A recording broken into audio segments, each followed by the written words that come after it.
ওই গির্জা ঘরের আগা দিকে মসজিদে তার ইবাদতগাহের আগা দিকে এসে আবার ডাক দিচ্ছে, জোরাইজ, ও জোরাইজ, বেটা জোরাইজ, একবার সাড়া দাও, আমার কথার দিকে একবার সাড়া দাও। জোরাইজ সাড়া দিল না, আবার ওই নামাজে দাঁড়িয়ে আছে, নামাজের হালাতে আছে, আবার চিন্তা করছে, মাবুদ মাওলা রে, তোমার একদিকে নামাজ, একদিকে মায়ের ডাক, কোন দিকে সাড়া দিব? বলতে বলতে মা ঘুরে চলে গেল। তৃতীয় দিন আবার হয়েছে ওই দৃশ্য, আল্লাহ ওই দৃশ্য দেখালেন আল্লাহ তার মাকে। তার ছেলে ওই নামাজে দাঁড়িয়ে আছে, আবার ডাক দিলেন, জোরাইজ, জোরাইজ রে, ও বেটা জোরাইজ, একবার সাড়া দাও, কথাতে আমার একবার জবাব দাও। জোরাইজ জবাব দিল না, আবার নামাজে আছে, আবার চিন্তা করছে, মা একদিকে ডাক দিচ্ছে আর একদিকে আল্লাহ তোমার ইবাদত, কোন দিকে সাড়া দিব আমি দিশা পাচ্ছি না। এই করতে করতে আবার তার মা ফেরত যাচ্ছে, কিন্তু লাস্টের সময় রাগে রাগান্বিত হয়ে তার মা একটা কথা বলে দিলেন, বদদুয়া করে দিলেন, কি? আল্লাহ, আমার ছেলেকে তুমি অতদিন পর্যন্ত মদ দিও না, মারিও না, পৃথিবী থেকে উঠায়ও না, যতদিন পর্যন্ত সেই বদকার নারীর সাথে বদকার নারীর মুখ না দেখবে, যতদিন পর্যন্ত সেই মানুষের সামনে সমাজে বেইজ্জত না হবে, অতদিন পর্যন্ত আমার জোরাইজকে তুমি দুনিয়া থেকে উঠায়ও না। ভাই আমার বাপুরা, ধ্যান দিয়ে শুনবেন, মায়েরা খালারা, বাপের সেবা মায়ের সেবা কেমন আর নারাজ করা কেমন? ফিরে যা রেজাল্ট ওয়ালেদে, ফিরে যা রেজার রাব্বে। মা বাবার সন্তুষ্টিতে আল্লাহ সন্তুষ্ট, এই কথাই আপনাদেরকে আমি শোনাচ্ছি। জোরাইজের মা বদদুয়া দিয়ে ঘুরে চলে গেলেন। এবারে জোরাইজ ইবাদত করতে থাকলো। কিছুদিন পর ওই গ্রামের একজন বদকার নারী জোরাইজের ঘরের আগা দিকে, ইবাদতগাহের আগা দিকে এসে বলছে, জোরাইজ, তুমি সব সময় 24 ঘন্টা 12 মাস তুমি রাত আর দিন ইবাদতে মগ্ন, আল্লাহ ভীরু, তুমি আল্লাহর পিছনে পড়ে আছো, ইবাদতে মগ্ন হয়ে আছো। আজ তুমি একবার দুনিয়ার মজা নাও, দুনিয়ার মজাটা চাখো। তুমি সব সময় গির্জা ঘরে পড়ে থাকছো, সব সময় ইবাদতে মগ্ন থাকছো, একবার দুনিয়ার মজাটা তুমি চাখা দেখো। মানে আইসো দুনিয়াতে, তুমি কি করছো? তোমার যে জৈবনের আগুন তুমি জ্বালিয়ে রেখেছো, সে আগুনকে নিভিয়ে নাও, আইসো আমার কাছে। তো জোরাইজ কি বলেছিলেন?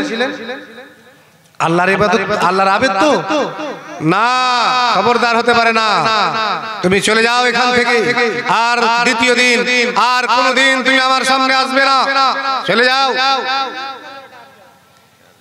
বদকারিনী নারী সেখান থেকে ওয়াপাস চলে গেল। কোথায়? এক রাখালের কাছে গিয়ে উপস্থিত হয়ে গেল। পশ্চিম টলার সলিমউদ্দিনের কাছে গিয়ে উপস্থিত হয়ে গেল। বকরি চড়াছিল, বকরির রাখাল ওই রাখালের কাছে গিয়ে উপস্থিত হয়ে গেল। তাকে বলল, আমার জৈবনে আগুন দাও দাও করে জ্বলছে, তুমি আমার জৈবনের আগুনকে নিভিয়ে দাও। ওই রাখাল তার সাথে কুকাজ করে তার গর্ভে একটি সন্তান ধরেছিল। সেই সন্তান 8 মাস 9 মাস পর্যন্ত গর্ভে ধারণ করে রাখলো। তারপরে সেই সন্তানকে যখন 9 মাস পার হয়ে গেল, সময় হয়ে গেল, সন্তান প্রসব হয়ে গেল।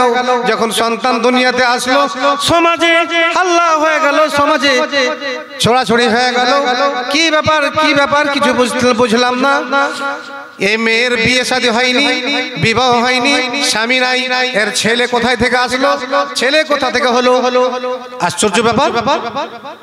সবাই বলবে, সমাজের লোক বলতে আরম্ভ করলো, তোলপাড় করতে আরম্ভ করলো, ছেলে আসলো কোথা থেকে, ছেলে তুমি কোথা থেকে পেলে?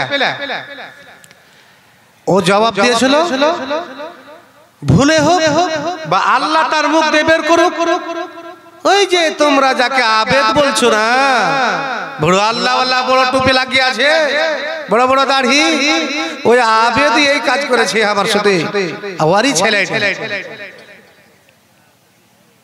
বাপুরা আমার দেখেন, দেখাইতে চাইছি মা বাবাকে নাখুশ রাখলে আল্লাহ নাখুশ হবে। মা বাবার বদদুয়া নেবেন না। মা বাবা বদদুয়া যদি করে দেয় তাহলে আপনার সমস্ত নেকি বরবাদ, সমস্ত আপনার জিন্দেগি বরবাদ, আখিরাতও বরবাদ। সুপ্রিয় শ্রোতা মণ্ডলীগণ, আল্লাহ রাব্বুল আলামিন, আল্লাহ রাসূল বললেন সেই সময় কিছু বুঝা না সুজা জোরাজের কাছে সমস্ত সমাজের লোক, গ্রামের লোক, গ্রামবাসী, সমস্ত টোলাবাসী জোরাজের কাছে গিয়ে লাঠি লাঠনা নিয়ে তার ঘরে, তার গির্জা ঘরে, তার ইবাদতগাহে মারতে আরম্ভ করলো। ভাড়া ভাড় মেরে তার ভেঙ্গে চৈচুর করে দিল, তাসনাস করে দিল এবং তাকেও অত্যন্ত মার মারলো। কত রকম করে বলে, ভাই কি হয়েছে শোনো, দাঁড়াও, বলো। এই বেহুদা, বেকুব, তুমি জানো না, তুমি জিজ্ঞাসা করছো, নাটক লাগাইছো, মানে দেখা লাগছে যে আসলেই করেছে, কিন্তু আসলে হলো মার বদদুয়া। বলছে কি হয়েছে ভাই? অনেক মার মারার পরে যখন তারা জিভ ভরে গেছে তাদের, তখন বলছে তুমি জানো না বেটা, তুমি সেই পশ্চিম টোলার সলিমউদ্দিনের বেটি সফিয়ার সাথে কি করেছো? বলছে কিছু করিনি। হ্যাঁ, তুমি তার পেটে ছেলা করেছো, তো ছেলা হয়ে গেছে, আর আজ তুমি বলছো আমি কিছু করিনি। নাটক জুড়ছো বেটা তুমি। ও তো আসলেই জানে না, আদৌ জানে না, আল্লাহ করেছে। বলছে ভাই আমি তো কিছু জানি না, এই ঘটনা। ঠিক আছে, ছেলেটাকে নিয়ে আসো আমার কাছে। ছেলেটা হাজির করা হলো, কোলে বাচ্চাটাকে নিয়ে বাচ্চাটার গায়ে হাত ফিরিয়ে পেটে একটা চাপন দিয়ে বলছে আল্লাহ রে, যদি আমি সত্যি থাকি তাহলে বাচ্চার মুখ দিয়ে তুমি সত্য সত্য কথা বলিয়ে দাও। বাচ্চাকে জিজ্ঞাসা করা হলো, বাচ্চাকে জিজ্ঞাসা করলো জোরাই, ও বাচ্চা বলো দেখি, মান আবুকা, তোমার বাপকে, তোমার আব্বাকে? বাচ্চা বলে দিল সঙ্গে সঙ্গে আমার আব্বা অমুক গ্রামের অমুক টোলার অমুকের বেটা অমুক রাখাল, ওই মাঠে গরু চড়ায়, বকরি চড়ায়, ওই শহীদুল ওই রাখালের কাছে আমার মা গেছিল, আর গিয়ে ওই রাখাল আমার বাপ। শ্রোতা মণ্ডলীগণ দেখেন, কিছু না, সামান্য ইবাদতে মগ্ন মা এসে এসে 2 দিন 3 দিন ফিরে গেলেন, রাগ কইরা দোয়াটা বাড়িয়ে গেল। রাগ হতেই পারে, একদিন ঘুরলাম, 2 দিন ঘুরলাম, 3 দিনও তোমার কাছ থেকে ঘুরে গেলাম, একটা কথার দরখাস্ত নিয়েছে, তুমি কথার সাড়া দাও না, বদদুয়া করে দিলেন, যার ফলে আজকে দেখলেন জোরাইজের হালাত কি হলো। তো এই লোকেরা, গ্রামের লোকেরা বললো যে ভাই জোরাই, আমরা তো বুঝতে পারিনি, অত্যন্ত দুঃখী আমরা অত্যন্ত দুঃখী, আমাদেরকে মাফ করে দাও, ক্ষমা করে দাও। তোমার যে ইবাদত গাহ ছিল মসজিদ, তোমাকে আমরা সোনা দিয়ে, হীরা মণি মুক্তা দিয়ে, চাঁদি দিয়ে বানিয়ে দিয়েছি। জোরাইজ বলল না, আমি সোনারও লিব না, চাঁদিরও লিব না, আমি অন্য কিছুর লিব না, আমার যাই ছিল মাটির তাই বানিয়ে দাও। তাই করে দেওয়া হলো। এবারে জোরাইজ বলছে, দেখেন জোরাইজ বলছে লোকবাসীকে, ওরে সমাজবাসী, গ্রামবাসী, আমি যে ভুল করেছি, ভুল যে করেছি আমি বুঝতে পেরেছি কি ভুল করেছি, আর কেন আমাকে আল্লাহ শাস্তি দিল। আমি সব ভুল ধরে নিয়েছি এক এক করে। আজ আমি যেই ভুল করেছি, জীবনে কোনো বাপ কোনো ভাই এই ভুল করিও না, কোনো মায়ে ভুল করিও না, ওসিয়ত করছে। আমিও বলছি আপনাদেরকে, বাপুরা আমার, ভাইরা আমার, যুবকেরা, এই ঝোলা গ্রামের যুবকেরা, মায়েরা আমার, কোনোদিন মাকে কষ্ট দিও না, কোনোদিন বাপকে কষ্ট দিও না, মা বাপের বদদুয়া কোনোদিন লিও না। আজ আমরা কথায় কথায় কষ্ট দিই, আমরা আজ কদমে কদমে কষ্ট দিই, বাবাকে বাইরে রাখি, ঠান্ডার সময় বাবাকে বারান্দায় রাখি, বাবার ঘর বাবার জায়গা হলো জিনার তলে। আর আজ আমরা পালঙে ঘরে থাকি।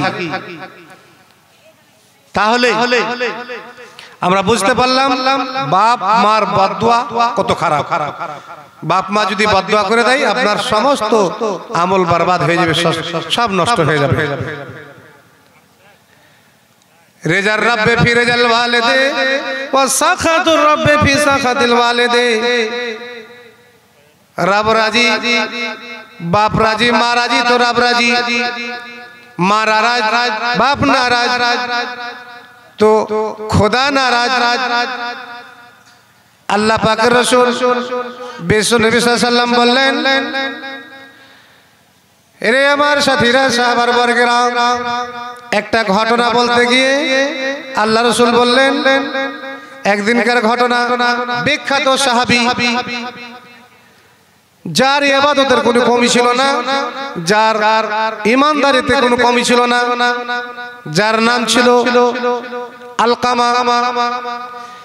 বিখ্যাত সাহাবী, ইবাদত গুজার, আল্লাহ ওয়ালা, আল্লাহ ভীরু, নামাজ রোজা দান দিয়ান ভালো কাজ কোনো জিনিসে কমি ছিল না। কিন্তু তার ঘটনা হাদিসে তুলে ধরেছে এভাবে। একদিনের ঘটনা, হযরতে আলকামা মরার সময় বিছানায় পড়ে আছে, মরার অবস্থায় হয়ে গেছে, কিন্তু তার মুখ দিয়ে কলমা বের হয় না। মুসলমান, আল্লাহওয়ালা, ঈমানদার, কিন্তু তার মুখ দিয়ে কলমা বের হয় না। তার গ্রামবাসী, তার পরিবারের লোক বলছে, কত আমরা কালেমা তার সামনে বলছি, তাকে বলতে বলছি, কিন্তু চেষ্টা করছে, কিন্তু চেষ্টা চালিয়ে যাচ্ছে, বলতে পারে না, তার মুখ দিয়ে কলমা সরে না। আল্লাহ রাসূলকে এই অভিযোগ করা হলো গিয়ে, নবী গো, অমুক আলকামা সাহাবী আপনার সাথী বিছানায় পড়ে আছেন, কালমা তার মুখ দিয়ে বের হয় না, দম গলা থেকে এদিকে যায় না ওদিকে যায় না। আল্লাহ রাসূল আসার পরে জিজ্ঞাসা করলেন, তার মা কি বেঁচে আছে? বলে, মা আছে, বাবা নাই। তো মাকে ডাকা হোক। মাকে ডাকা হলো, মাকে জিজ্ঞাসা করা হলো, আপনার বেটা কেমন? মা বললেন, আমার বেটা অত্যন্ত ঈমানদার, মুমিন, পাক্কা সচ্চা নামাজি, যত ভালো কাজ সবকিছু আছে, রাত্রে তাহাজ্জুদ উঠে উঠে পড়ে, কিন্তু একটাই খারাপই কি, ও বউ যতদিন থেকে এনেছে বাড়িতে, যতদিন থেকে বউ এসেছে বাড়িতে, অতদিন থেকেই আমাকে ভালোভাবে খাবার দেয় না, পরার দেয় না, আমার সাথে ভালোভাবে কথা বলে না, আমাকে দেখতে পারে না। আজকে সমাজে মিলিয়ে দেখেন, ওই রকম সমাজে আমাদের চলছে কি চলে না? চলছে। আল্লাহ রাসূল বললেন আলকামার মাকে, ও আলকামার মা, তোমার আলকামা অত্যন্ত কষ্টতে আছে, বিছানায় পড়ে আছে, দম সরে না, মুখ দিয়ে কালমা বের হয় না, তুমি তাকে মাফ করে দাও। আলকামার মা কি জবাব দিয়েছিলেন? কষ্টে আছে, দুঃখে আছে। আলকামার মা জবাব দিয়েছিল, না, আমি মাফ করব না, আমাকে অত্যন্ত কষ্ট দিয়েছে, আমার কথা শুনে না, আমাকে দেখভাল করে না, বইয়ের কথা শুনে আমাকে ঘৃণা মনে করে, বইয়ের কথা মতন চলে, তাহলে মাফ করবে না? ঠিক আছে। বেলাল, একজন সাহাবী, বেলাল হাবাসি, বেলালকে বললেন আল্লাহ রাসূল, বেলাল রে, যাও লকড়ি কিনে লকড়ি কুড়িয়ে এনো। লকড়ি কুড়িয়ে আনার পরে এই লকড়িকে তুমি জ্বালিয়ে দাও, জ্বালার পরে ওই লকড়িতে আগুনে আলকামাকে নিক্ষেপ করে দাও। তার মা তো আখের গর্ভে রেখেছে, অত্যন্ত কষ্টের সাথে প্রসব করিয়েছে, প্রসব বেদনা, প্রসব যন্ত্রণা কি সায়েন্টিস্ট বলছেন, সায়েন্সরা বলছেন আজকে বর্তমান যুগে যে সাধারণ মানুষকে যদি 45 কেবি কষ্ট হয় তাহলে সে বেহুশ হয়ে যাবে। মনে রাখবেন, 45 কেবির ওপরে যদি কষ্ট হয়, দুঃখ হয়, ব্যথা হয় শরীরে, তাহলে মানুষ বেহুশ হয়ে যাবে, মরে যেতে পারে। কিন্তু একজন মা যখন ছেলেকে প্রসব করে, প্রসব করার সময় যে প্রসব যন্ত্রণা, প্রসব বেদনা, সায়েন্টিস্ট বলছেন 45 নয়, 50 নয়, 55 থেকে উপরে 57 কেবি পর্যন্ত প্রসব যন্ত্রণা। সেই সময় কত মা বেহুশ হয়, কত মা জান হারায়, কত মা অজ্ঞান হয়। কিন্তু ছেলে ভূমিষ্ঠ হওয়ার পরে, ছেলে প্রসব হওয়ার পরে, ছেলের মুখ দেখা মাত্রই মার বেদনা সমস্ত হালকা হয়ে যায়।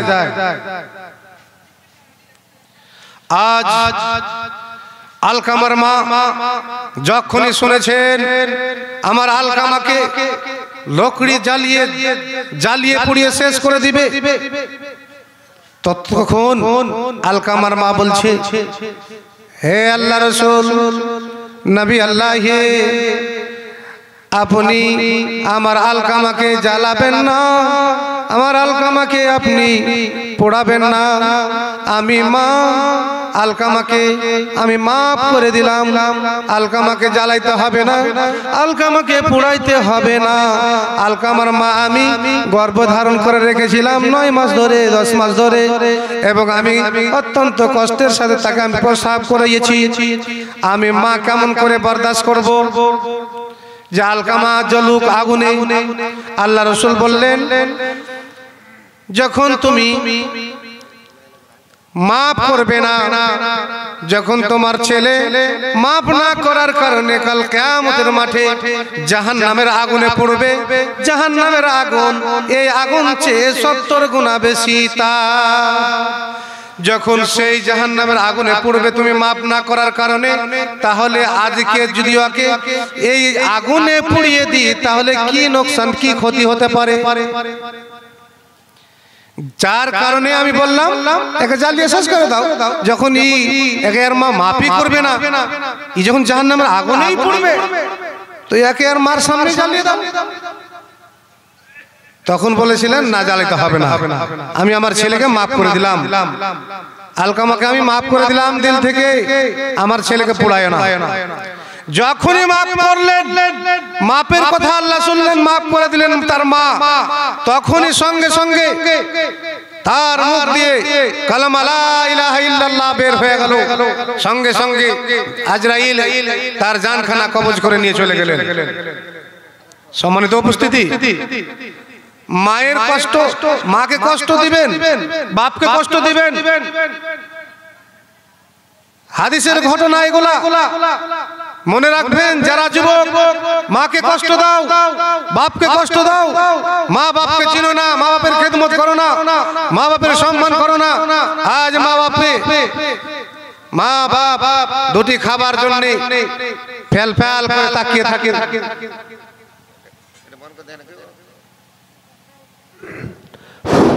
আসসালামু আলাইকুম ওয়া রাহমাতুল্লাহি ওয়া বারাকাতুহু। ভাই সকল, আপনারা মাগরিবের পর থেকে নিয়ে এখন পর্যন্ত বাংলা মোকাররের হাজরাতের ওয়াজ শুনতে আছেন। তো মৌলানা সাহেব আর কয়েক মিনিট পরে বিদায় হয়ে যাবেন। তো বাংলা ওয়াজ শুনলেন, তো বাংলা ওয়াজ তো সন্ধ্যা থেকে নিয়ে এখন পর্যন্ত শুনতে আছেন, কিন্তু উর্দু মোকাররের একটাও আসেনি। তো এই মৌলানা